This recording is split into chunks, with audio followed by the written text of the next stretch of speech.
ಏನು ಮಾನದಂಡಗಳು ಇಟ್ಕೊಂಡಿದ್ದಾರೆ ಅಂತೇಳಿ ಹೈಕಮಾಂಡ್ ಅವರಿಗೆ ಗೊತ್ತಾಗ್ತದೆ, ನನಗೆ ನಿಮಗೆ ಎಲ್ಲಿ ಗೊತ್ತಾಗ್ತದೆ? ಅಮಿತ್ ಶಾ ಅವರ ಸಂದೇಶ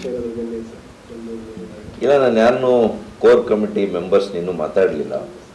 ಮಾತಾಡಿದ್ಮೇಲೆ ಕೋರ್ ಕಮಿಟಿಯಲ್ಲಿ ಏನು ಚರ್ಚೆ ಆಗುತ್ತೆ ಅದನ್ನು ಅವರು ಬಹಿರಂಗ ಪಡಿಸಂಗಿಲ್ವಲ್ಲ.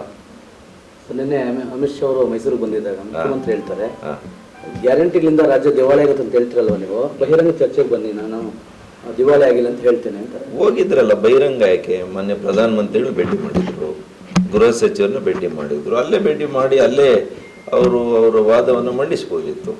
ಯಾಕೆ ಮಂಡಿಸ್ಲಿಲ್ಲ? ನೀವು ಬಹಿರಂಗ ಸಭೆಗಳಲ್ಲಿ ಸುಳ್ಳು ಹೇಳ್ತೀರಾ, ರಾಜ್ಯ ದಿವಾಳಿ ಆಗಿಲ್ಲ, ಬಲಿಷ್ಠವಾಗಿದೆ, ಗ್ಯಾರಂಟಿಗಳಿಂದ ದಿವಾಳಿ ಆಗಿಲ್ಲ. ನೋಡಿ ಇವರೇ, ಸಂಬಳಗಳು ಕೂಡ ಸರಿಯಾದ ಸಮಯಕ್ಕೆ ಕೊಡ್ದಿರಾ ಇರೋವಂಥ ದುಸ್ಥಿತಿಗೆ ಬಂದಿದೆ.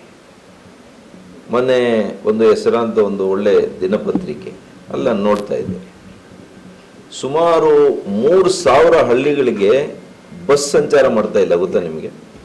3,000 ಹಳ್ಳಿಗಳು ಈ ರಾಜ್ಯದಲ್ಲಿ, ಮತ್ತು ಎಷ್ಟೋ ಸಾವಿರ ಬಸ್ಸುಗಳನ್ನು ತೆಗೆದಾಕಿದ್ದಾರೆ. ಪಾಪ ಪೋಷಕರಿಗೆ ಮಕ್ಕಳು ಫೋನ್ ಮಾಡಿ, ನಮ್ಗೆ ಆಗ್ತಾ ಇಲ್ಲ ಬಸ್ಸುಗಳಲ್ಲಿ ಹೋಗ್ಲಿಕ್ಕೆ, ನೀವು ಬಂದು ನಮ್ಮನ್ನ 2 ವೀಲರಲ್ಲೋ ಏನರಲ್ಲೋ ನಮಗೆ ಒಂದು ವ್ಯವಸ್ಥೆ ಮಾಡಿ ನಮ್ಮನ್ನು ಮನೆಗೆ ಕರ್ಕೊಂಡು ಹೋಗಿ ಅನ್ನುವಂಥ ಒಂದು ಸ್ಥಿತಿಗೆ ತಲುಪಿದೆ. Let us talk practical. ರಾಜಕಾರಣ ಮಾತಾಡೋದು ಬೇಡ, ಆದರೆ